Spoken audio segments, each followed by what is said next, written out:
So, mag-start na tayo. But, before we start, gusto kong sabihin sa inyo na I think the last time I speak to at least 500 people was way back around 10 years ago. So, medyo may jitters pa ng kaunti. Kaya nagsasalita ako kanina pa eh.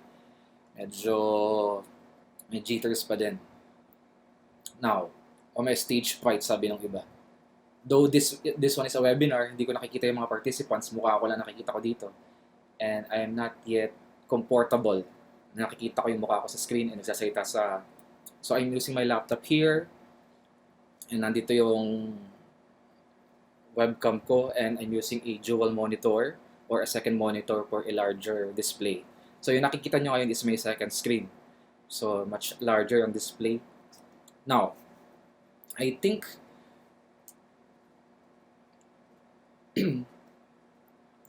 so may nag-message dito. Nasa right side ko yung comments if ever may makita akong comments later on. So though baka ma-distract ako ng konti, but still at least nakikita ko yung comments. If you have questions, so mamaya ng konti. So any questions or clarifications will be entertained once na matapos ng discussion natin. But you may put your comments in the comment section. So I think pwede na tayong mag-start. So good afternoon to all the participants of this webinar. Again, I'm Jason Ampolocchio. I am a professional electronics engineer and I am the author of Electronics and EST Superbooks. So if you are not familiar, these are the books. So this books is EST or this is a reviewer. So I published this way back 2004, 2005 and at the moment nasa 20,000 copies na yan na printed ko nito eh. And this one is the Electronics Superbook. So nasa more than 10,000 plus na yan. So as promised, part of this webinar is I will give the soft copy of this book. This EST na ibigay ko na yung soft copy nito, I think madami ng kopya lahat or I think may kopya na kay lahat nito. But this one, so I will give the soft copy of this, but this will be encrypted format kasi part ng atin pong webinar is matuto kayo mag-encrypt at mag-decrypt. So I will encrypt this one. So tatlong book kasi ito eh.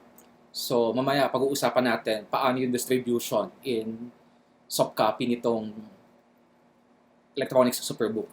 And then I have a third book. So this one is called 30dB. So this one contains around 5,000 questions. So these are the books na ginawa ko way back no mga 2004 hanggang 2008 nung panahong wala pa akong anak.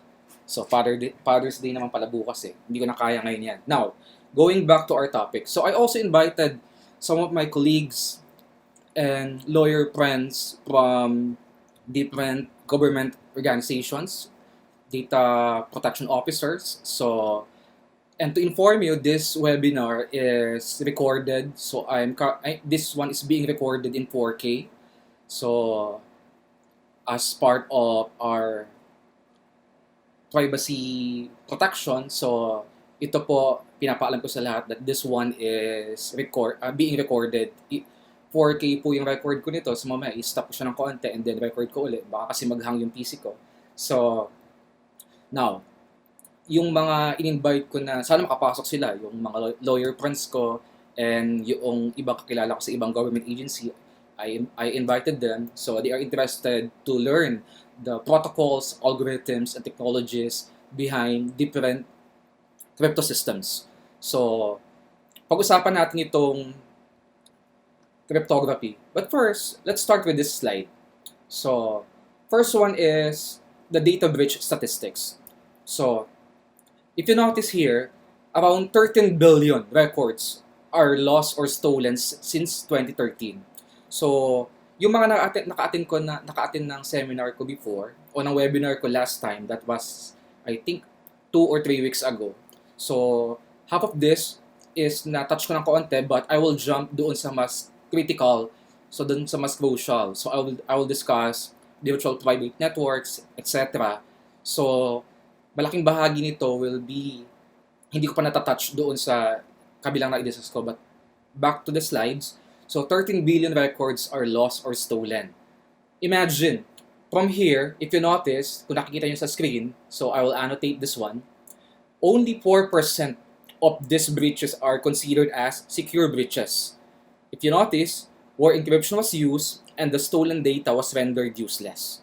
So, 10 years, 20 years ago, nagkaroon ng paradigm shift sa technology side and security side.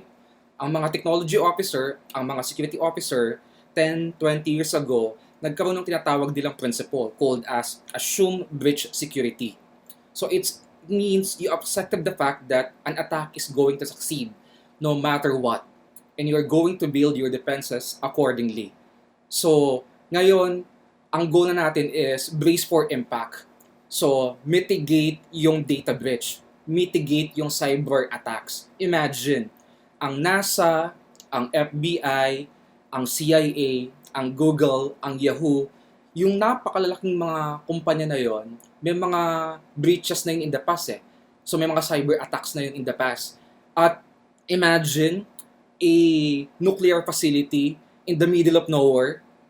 So walang internet connection, walang outside connection, and that is located in the middle of nowhere. But still, imagine, napasok ng Stuxnet, napasok ng malware.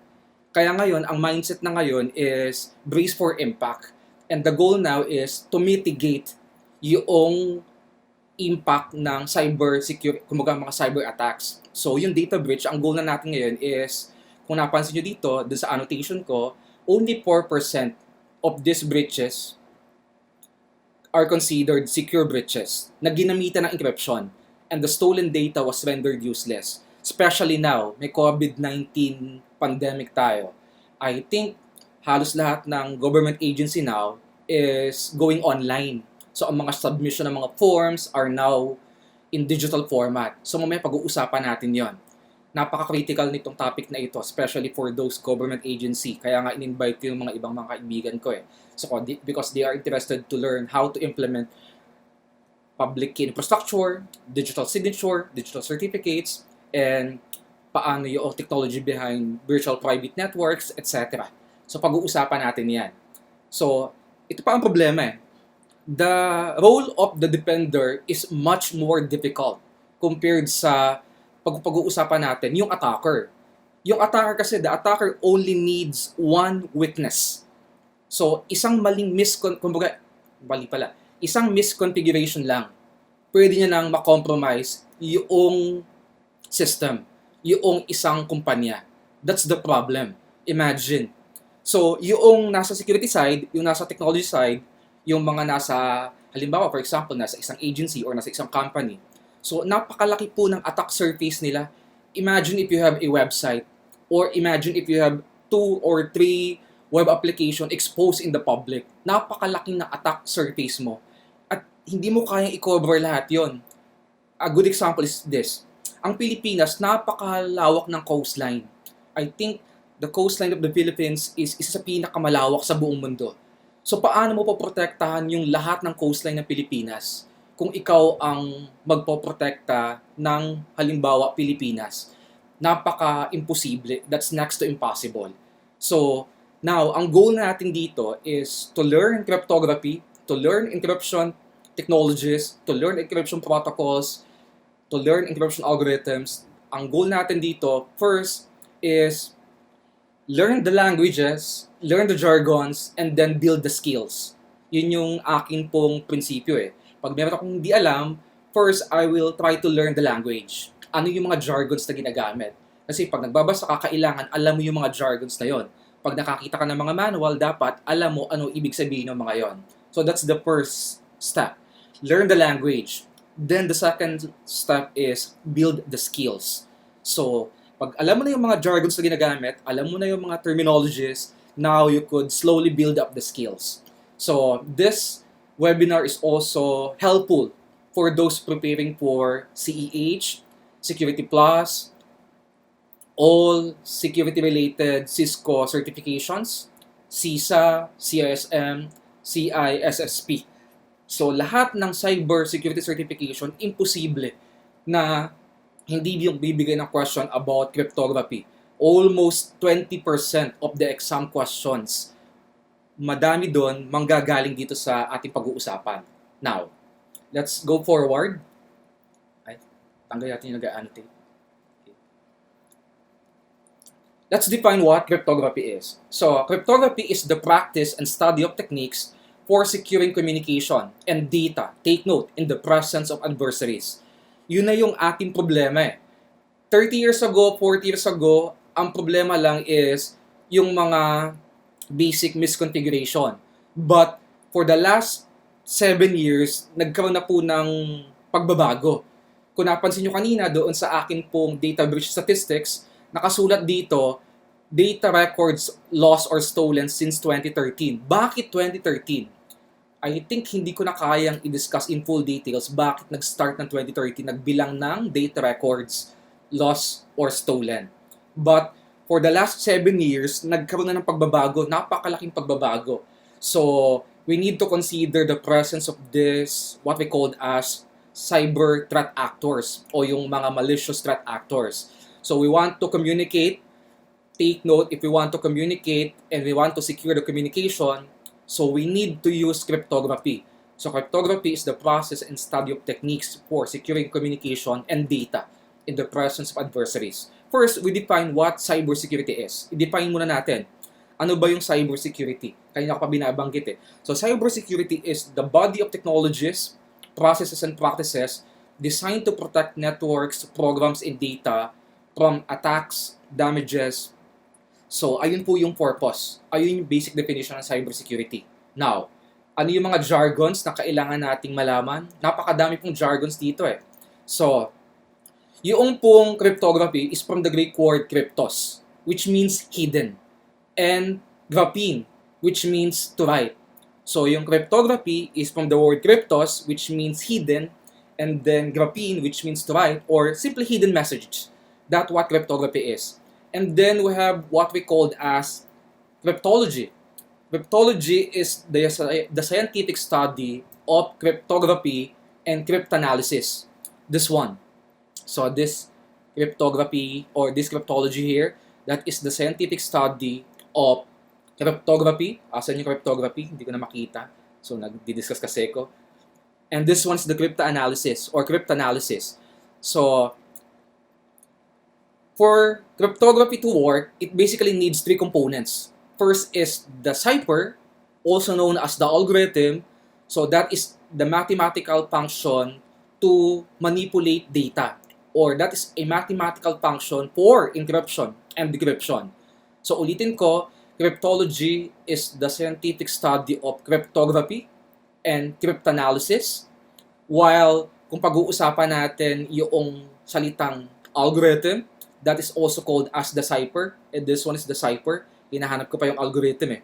So, habang nagsasalita ako, cipher is the same as algorithm. That is the mathematical function used to encrypt or decrypt data. And this one is cryptanalysis. So what is cryptanalysis? That's the art and science of deciphering coded messages without cryptographic key.